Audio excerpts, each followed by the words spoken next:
يا ليتني مت قبل هذا وكنت نسيا منسيا. يا ستير، شو مسوي انت؟ والله يا شيخ تعبتني هموم الحياة، فعلا تعبان. وش كم عمرك؟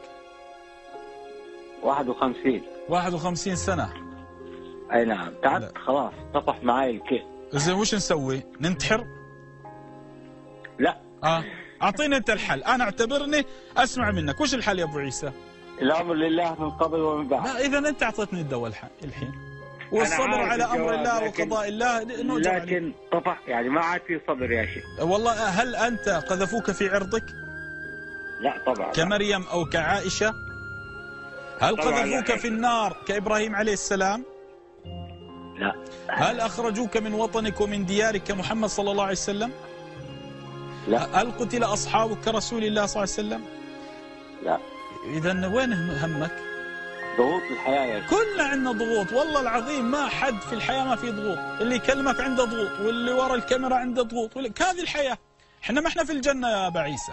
أنت إذا تملك بيت وعندك قوت يومك أنت أفضل من ملايين البشر، فالحمد لله. فأنت دائما انظر لما تملك لا لما تفقد. يعني والله أنا كذا كذا. مصطفى السباعي رحمه الله كان دوم يقول يا رب ارزقني دراجة، كان في عهدهم دراجات. يا رب ارزقني دراجة، يا رب ليه ما ترزقني دراجة؟ كل ما يدخل المسجد يا رب وين الدراجة؟ قال يوم من الأيام دخلت المسجد شفت رجال في المسجد مقطوعة بلا قدمين يحبوا للصلاة، قال يا رب ما أريد الدراجة بس احفظ علي قدمين. فإحنا الإنسان دوم ينظر لما يفقد ما ينظر لما يملك. يعني أنا يا رب ارزقني رينج روفر، يا رب ارزقني شو اسم سيارتك؟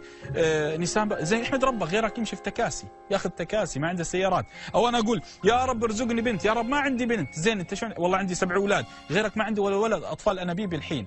يا واحد يقول يا رب انا ما اشوف، يا رب ارزقني بصر، يا رب، غيرك مشلول بغيبوبه 10 و15 سنه. احمد ربك. واحد والله ابنه تعرض لحادث وفي المستشفى ويبكى، غيرك ابنه تعرض لحادث ومات. انظر لما تملك لا لما تفقد. احنا نفقد الكثير لكن نملك أكثر، نملك أكثر. عندي أحد أقاربي يغسل كلية، عنده فشل كلوي. أنا ما أشعر بنعمة الكلية الآن وأنا أكلمك.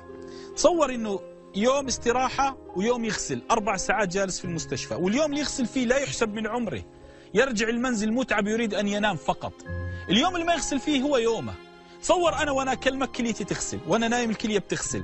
تصور الكلية تغسل 24 ساعة، احنا مو حاسين في النعمة. إذا اللي يغسلون كلية اسألهم.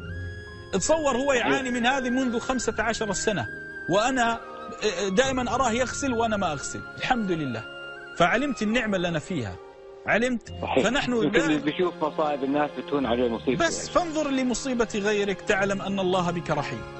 فلا تقول طفح الكيل وما طفح الكيل. نحن نحيا الآن. أنت الآن أغنى من هرقل. هرقل كان عنده فوق ناس بريش النعام تف عليه الهواء الساخن، أنت AC يضغط عليه. أغنى من هرقل، أنت أغنى من نمرود، أغنى من قارون أنت. هيه بس حنا ما نشعر. أنت عندك ثلاجة، النبي صلى الله عليه وسلم خرج من بيته جائع صلى الله عليه وسلم وربط على حجر على بطن الحجر، ما عنده قوت. أنت أغنى من رسول الله صلى الله عليه وسلم. فهموم ما عندنا هموم حياة، نحن علتنا عدم الرضا بس. أكبر هم نحن في قلوبنا أننا لا نرضى بما أعطانا الله. علمت؟ ولا احنا في خير؟ قول الحمد لله احنا في نعمة، بلادكم آمنة وبلادنا آمنة، ما عندنا لا تشريد ولا تفجير ولا قتل ولا تدمير ولا مهجرين ولا لاجئين. لا بس هي يا شيخ ضغوط الحياة لا أكثر ولا أقل. ضغوط الحياة يوم 100%، يوم 0%. هذه الحياة. يوم تسعدك ويوم تبكيك، هذه الحياة. الحياة كالأم، يوم تضربك تأدبك ويوم تحضنك.